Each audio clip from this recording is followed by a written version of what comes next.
We have the Senate Majority Leader and the federal lawmaker from KEBBI State, Senator Yahya Abdullahi. Thank you so much, Your Excellency, and distinguished Senator, for coming tonight.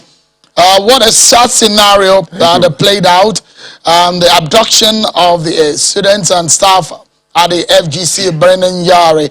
Senator, the situation must have jolted the entire state. What is the mood like, and what lesson has been learned by the leadership of the state following that very sad scenario? Thank you very much. I would like to first start by expressing my condolences to the police personnel who lost their lives, and the students also who also lost their lives, and the injured, victims of the assault. I will also try to use this opportunity to commend the government and people of KEBBI State for the prompt response, to the dastardly, act, of the bandits, and also thank the communities, the hunters and the vigilantes, who assisted the military in the operations, that led to successful rescue of some of the abducted students, and also to the elimination of a large number of the bandits. But let me say, after this, that this kind of action, not just the banditry in this country, has become a recurring decimal, particularly in the northwest zone of this country, in the north central part of this country. One issue that we have to really look at this thing, we should not look at it as just happenstance, something that is just happening today. These things have their roots. They have their roots in the very serious security architecture, that we inherited over a long period of time. We have to look at this issue, from its historical perspective.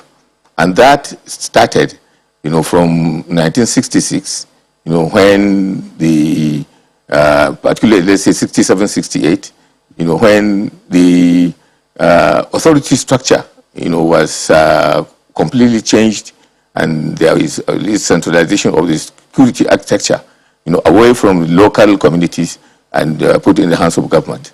Prisons, the police, the NA police were removed, the prisons were removed. Everything in terms of security was concentrated.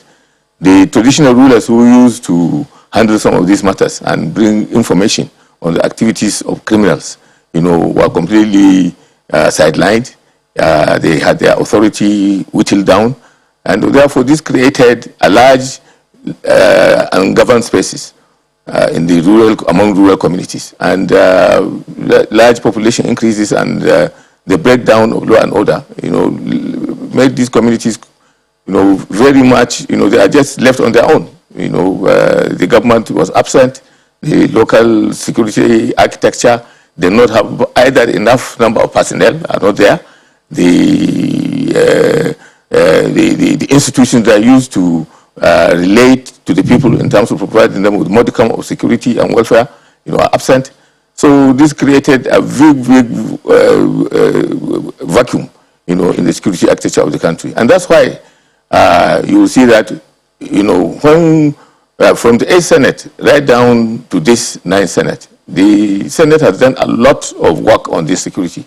I can tell you that of the motions that we have had, in the 9th Senate, about, we have about close to about 400 motions, that have been read on the floor of the Senate. About half of them are on security. And immediately we came in the 9th Senate. We had the security-related committee, which met with all the security people in this country, with all the institutions, the police, the military, the intelligence agency, and all of them, including the communication ministry and others. We met with them to try to find out the ways and means in which we can revamp the architecture of this country in order to provide security at the local level, for the people of this country. We sat down and do a report, made motions, and submitted the thing in, I think, about 3 volumes, to the security agencies and to the executive arm of government. This underscores the importance that the National Assembly and the Senate in particular, had, for security of this country. Now, unless we really sit down now to look at the architecture itself, how are the people secured? The entire Nigerian police is just about 350 to 370,000 people. How can they secure 200 million people? Only God knows. With this, the Nigerian army, just about 150 to about 200,000 people. Whatever you do, you don't have enough men on the ground. Of course, there is a lot of national debate now going on, which I think is a healthy debate, on deploying the police or creating either community policing or allowing states and geopolitical zones to establish police forces. I think this is a healthy debate, and this is one of the issues that is on the front burner in the current constitutional amendment exercise that the Senate is undertaking. Okay. But one thing is certain, we must have. All right. Before we go into some of the details and the nitty-gritty of our conversation tonight, I know a lot of people who are watching tonight were perhaps not aware of what is happening.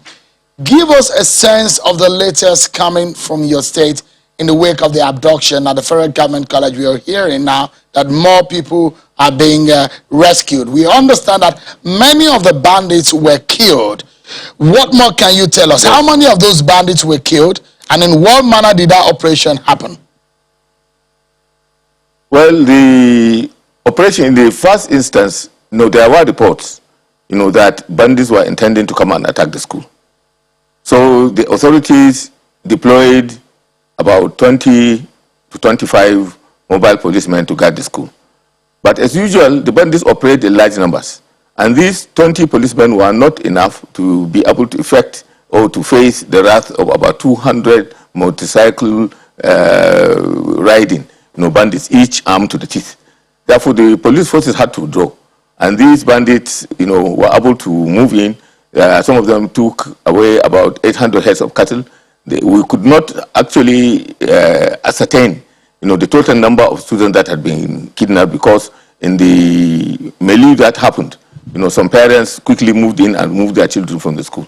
Therefore, even after the assembly was made, the head count was done. We are not certain whether some of the missing students, have already been taken by their parents. So unless the dust settles down, and the dust has not settled down yet. After I think from reports that we have, about 80 to 85 bandits, have been eliminated. And a lot of them were able to escape with wounds. There are a large number of motorcycles that they use to convey themselves, have been either been destroyed or taken over.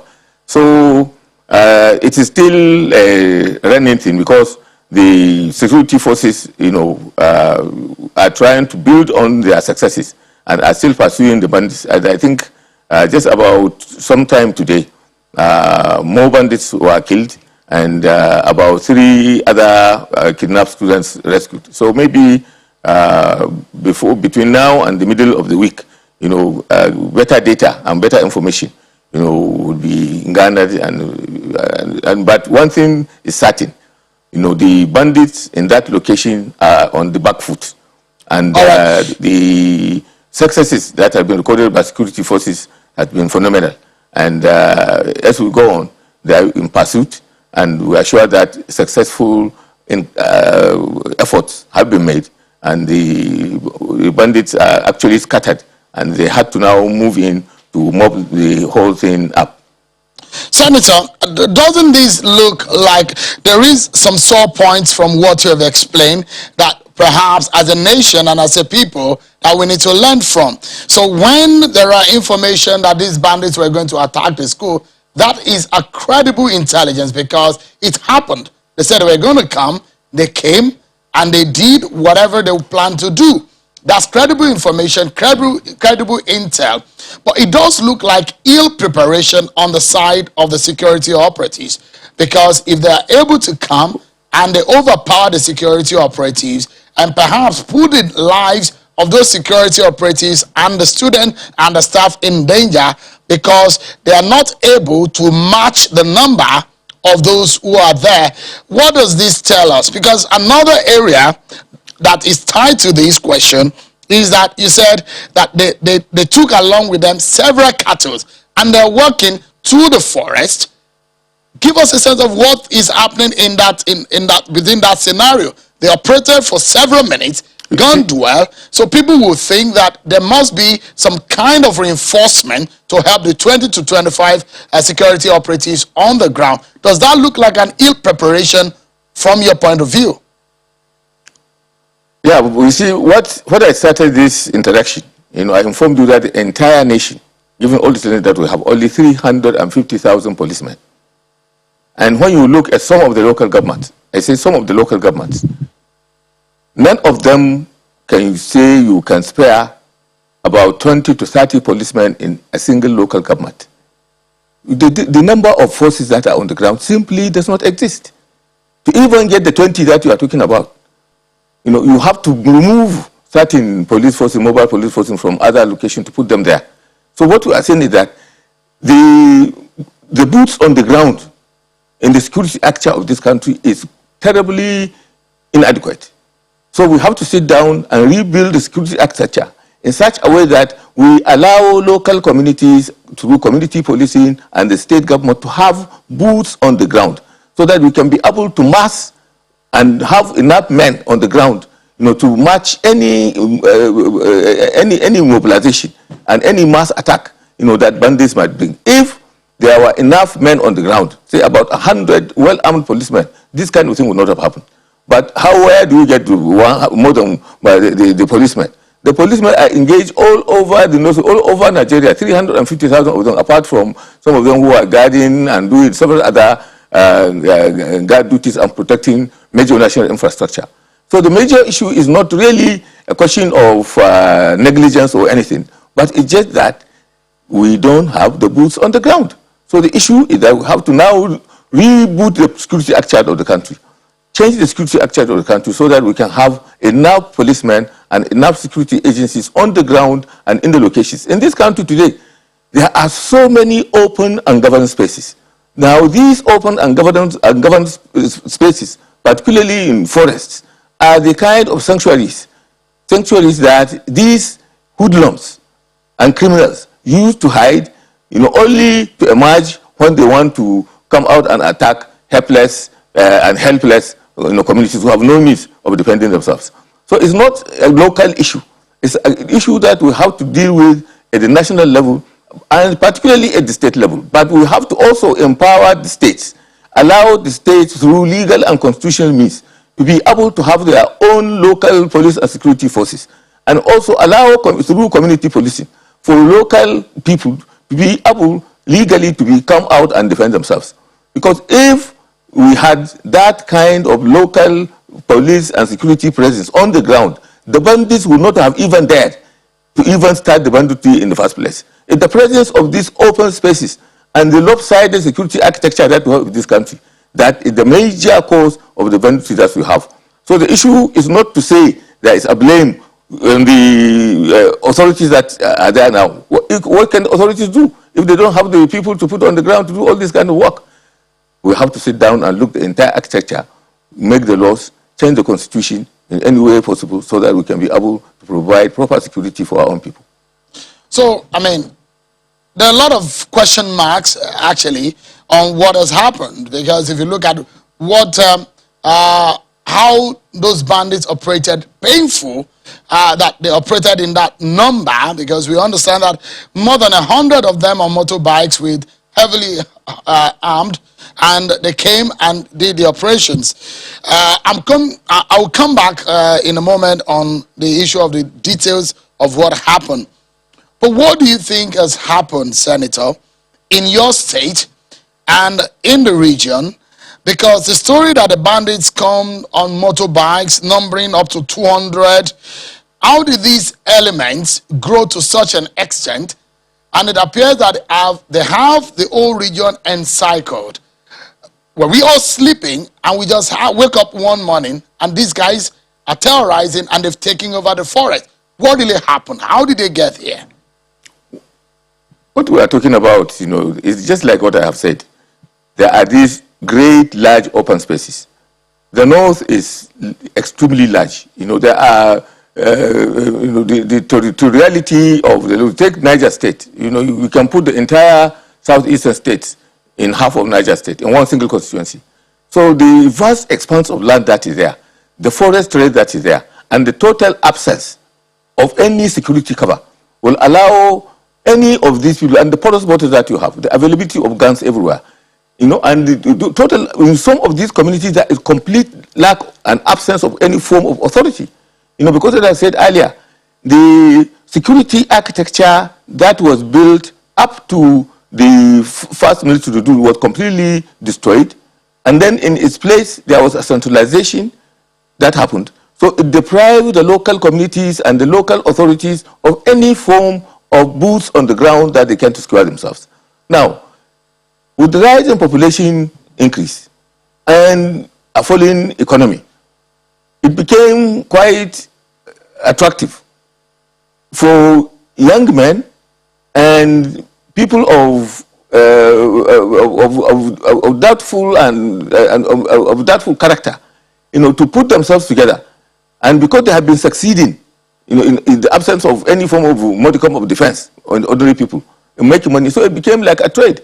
People become attracted, to camps. They call it daba, several camps. These bandits are in camps. If you attack them in this camp, they will move, they will go back to another camp. Then they will now survey a local community that does not have any form of defense and attack it. So they are not stationary in only one place at any one time. They move from time to time. If you flash them out of Zamfara, they move from Zamfara to go into Niger. You attack them out of Niger, they go to KEBBI. They take you out of KEBBI, they go to Kaduna State. So it is a whole, Katsina and all this. So it's this vast expanse of undefended territory, that we are talking about. Therefore, the major issue is that unless we now come and rejig the security architecture and allow local people the means to defend themselves, this kind of security situation is going to continue. If you look at in Benin Yari, which is in the Yari local government area, and if you look at trying to understand how the operations of these bandits, because you understand that terrain very much. You have Nasarawa, Niger, Zamfara, and other states bordering KEBBI State. But if you look at that area where these students were abducted in the FGC Benin Yari in the Yari local government area itself. There are other communities like Yelwa, Jinsani, Benin Yari. There is a major expressway, the Benin Yari Rejigging Road, which is several kilometers. What is the distance? How many kilometers, for example, is the FGC Benin Yari to the nearest forest? Because we understand also that some of these terrains are not motorable, and so they came with motorcycles. Give us a sense of what the distance is and perhaps the expanse of the forest, so that those who do not been to that region can get a sense. And perhaps the question mark I said earlier of how they operated, and they moved for several hours undetected, also unsuspected, and they were never caught.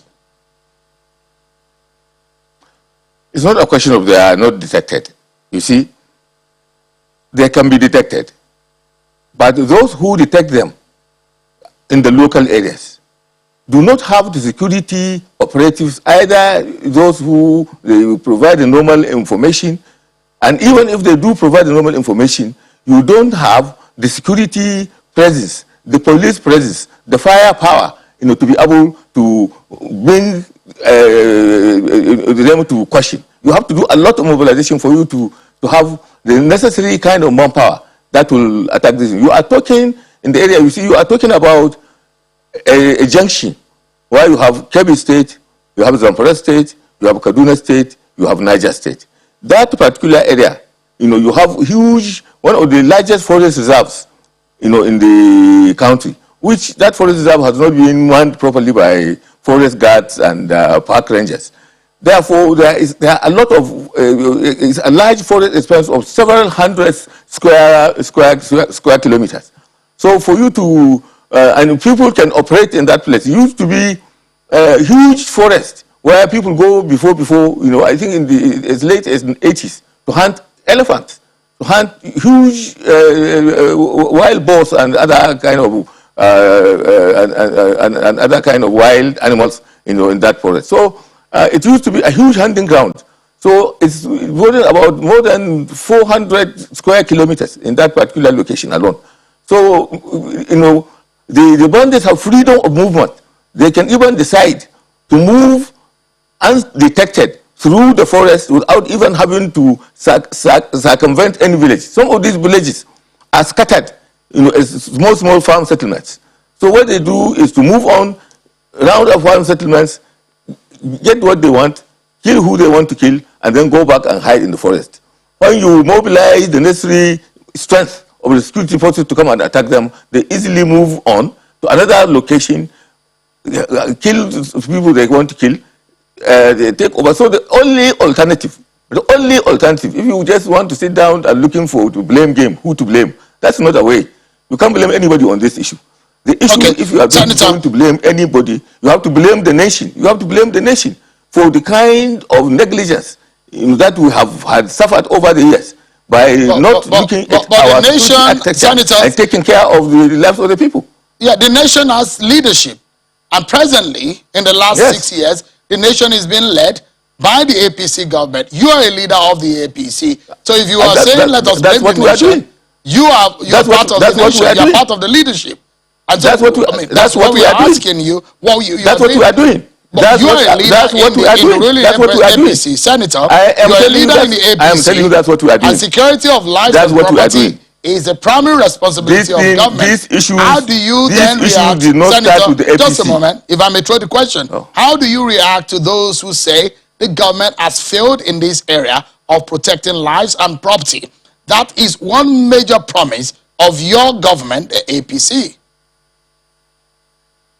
Let me tell you one thing. This issue of banditry did not start with the APC government. I have told you that over the years, this issue has been deteriorating. And that's why I also mentioned you about the kind of thing that we did, even during a Senate, of which, I am proud, and I am proud to be a member of. Several security reports and several security actions were taken, by the government. At the beginning of this government, you recall that one of the first act of President Buhari was to wear military uniform and go to Zamfara. At that time, they launched an operation which brought some succor, but it will only last for a small period of time. Later on, several recruitment, there was this promise, which was delivered by the president, of recruiting 10,000 policemen every year, and that has been effected. Now, we also that this thing is not enough, and we've realized that the security architecture of the country is at fault. So now, when you look at what we are doing, is that we are trying to rejig the security architecture of this country. Look at the way in which the security is managed. Look at the number of booths on the ground. Look at the constitutional and legal issues, so that we can now come with the necessary constitutional amendments. These are the issues that are now going to come in the current constitutional amendment exercise that we are doing.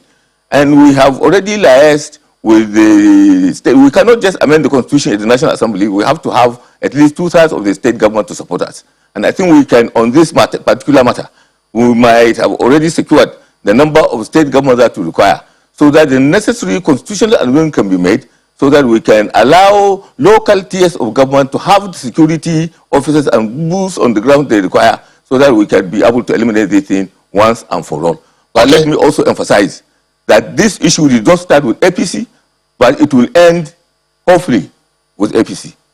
All right, Senator, we need to take a break. But look, we are as a media organization, we hold government accountable, especially when you make promises, and we're asking for the answers to the promises that you've made. We respect and we understand the effort of our gallant military and police and security operatives on the field and what they are doing. We are Nigerians, and we are hoping that things will get better for our country. For those who are leading the country, we have the constitutional responsibility of asking those questions on how they are leading this country, and that's why we are asking those questions. We want solutions, but we take a breather and get our concluding moment with the Senate Majority Leader, Senator Yahya Abdullah. But also, next on the program, after the break, a former Assistant Inspector General of Police, Wisin Enaligo, joins us to discuss the security situation in the Southeast region and the stance of the Southeast governors against secessionist agitations. That's next on the program. Don't go anywhere.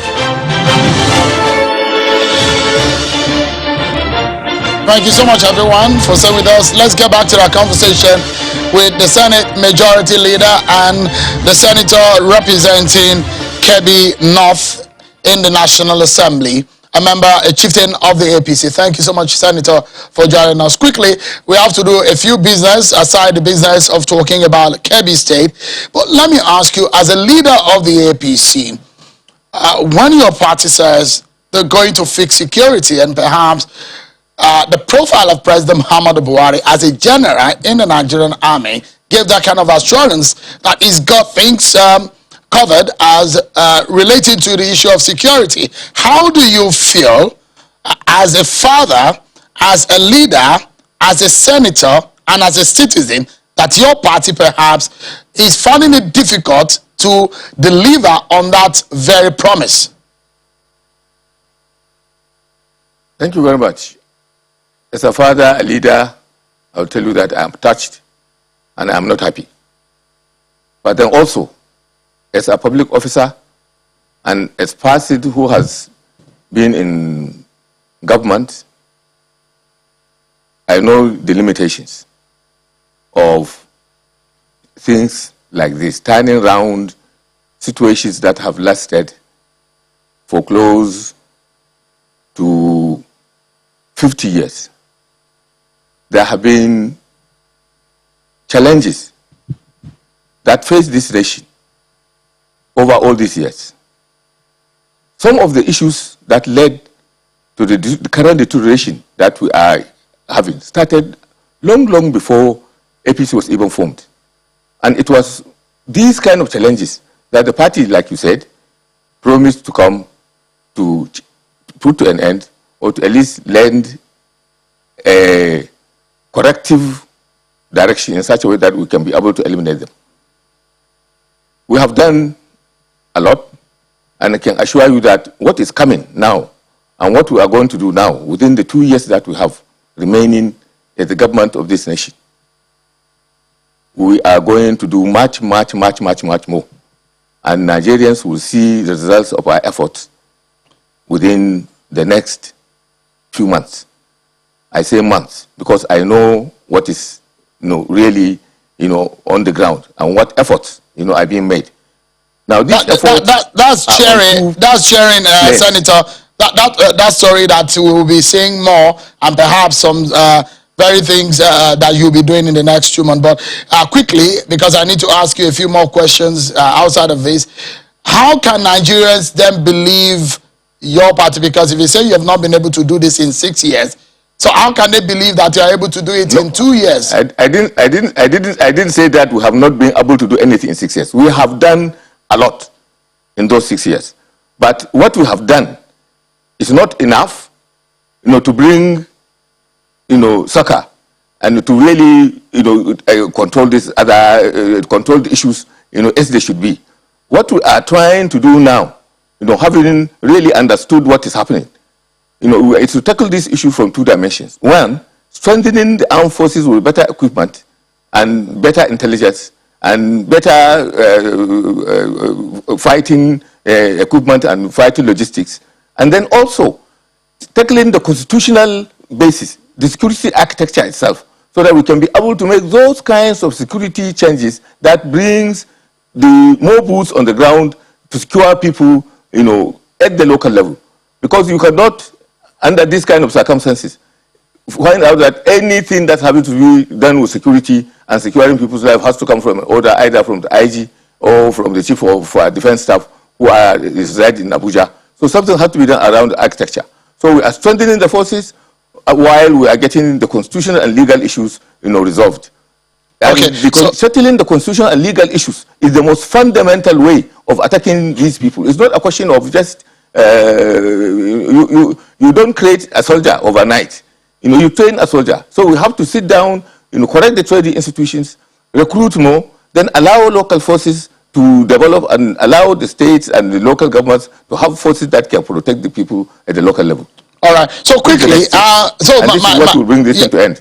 Yeah, so my query as to what you said is how Nigerians, what you will tell Nigerians now to believe you within the next 2 years, because electioneering activities will begin in the next few months. But quickly, let me ask you,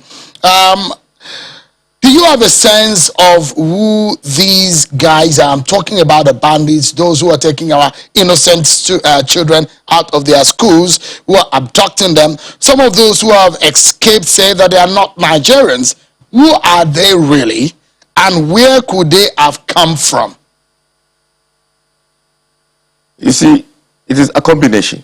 It's a combination of Nigerians and non-Nigerians. Now, the weaknesses of the security architecture and the porous nature and dispersed population and the large expanse of land that you find in those particular areas was a result of a period of time that there was a lot of neglect. And that neglect allowed both the entry of the foreign forces, the entry of arms and ammunition, particularly after the collapse of Libya. And you can find this is generally what is happening in the entire Sahel. The entire Sahel now, from Mali to Niger to Chad, is a conflict zone. So it is not just here. It's a combination of so many different ethnicities. It's not a combination of one single tribe. In fact, some of the most abused tribe, the Fulanis, were themselves the initial victims, of this particular conflict. After their whole cattle and their whole means of life was taken away, a lot of their youth found themselves there, and a lot of their youth were recruited by this same kind of bandits, and they became the face, of banditry in this country. So the issue is that we have to now look at a bandit is a bandit. A bandit has no tribe. A bandit is a bandit and he's a criminal, whoever he is. Whether he is a Hausa man, whether he is a Yoruba man, whether he is a Fulani man, whether he is a Bambara from Mali, once he engages in banditry, he is a criminal and he will be hunted down. All right. On a final note, and perhaps quickly, Senator, I would have loved to have the conversation around the constitutional amendment, but I see that you have talked about it. I would have loved to engage you with what the Senate has done in the last 2 years, with the criticism that it's just a rubber stamp of the executive, but there is no time for that also. But let's get this final question to you, and perhaps if you can deal with it just in the next 45 or 50 seconds. Give us a sense of what we need to believe and what you make of the situation, the argument about grazing routes, and when the southern governors and leaders are saying that they have banned open grazing in the region, but the president perhaps have been reported to have said there will be reactivation of the grazing routes. It's giving you a problem, isn't it? In your region, give us an understanding if it is and if it's not, and perhaps is that a right idea to reactivate the grazing routes? You see, when you look at this issue, you have to look at it from an understanding of the historical origins of that kind of policy. It was a colonial policy, because even when the colonists came, one of the major sources of conflict is this normal annual conflict between the herders and the farmers. Therefore, they created, a system of having grazing reserves and also having cattle routes. Because at that time transhumance was more, the movement of herds from the north to the south in the dry season, and from the south to the north in the wet season. So we understand also the nature of of the legislation that created the grazing reserves and the cattle routes was regional. Because at that time, when Lugard took over northern Nigeria, they took over all the lands, and they vested the control over land in the government. And then this government was broken up, and it came to from 12, to 19 northern states to now about 19 northern states or so. So there are several jurisdictions. The federal government, under the Nigerian Constitution, does not have control over land. It is state governments who have control over land. Therefore, all the federal government will do is to technically find out where these rules are and get the state governments to do the necessary enactments. The federal government cannot, under the current Nigerian Constitution, they don't have control over land. Even if the federal government wants land, they have to go to the state to beg for land. So, constitutionally, the federal government does not have control over land, but they can have control over making surveys, and then on the basis of those surveys, they can advise the states, what they need to do, to recreate those routes. And maybe in some of these areas, they may have to pay some compensation. Already, there are some state governments like Katsina and others who have already, like I think Bauchi and others who already have done, even before the federal government came up with this policy, the state governments have already done their own work, and they have identified these routes, and they have identified some of these reserves, and they are poised to do something about them. But you have to understand, land is in the hands of the state under the current constitution. So what the federal government will do is to advise the states on the nature of the rules that were there before, and advise them to make the necessary legislation and take the necessary action so that these rules will be created and these reserves will be recreated. Where they are meant for other purposes, the federal government can advise the states to pay compensation or to relocate some of these in an area that is possible. Well, I wish we could talk more so that we can get your own view on the debate, but the time is not on our side, and we need to move on to some other topics. But I must sincerely thank you, Senate Majority Leader, Senator Yahya Abdullahi. Thank you so much indeed for your time tonight, and we do hope that those students and staff that have been abducted, more of them will come out and safely too. Thank you so much indeed for your time. Thank you very much. Thank you very much. Thank you very much. Appreciate it. Thank you for having me.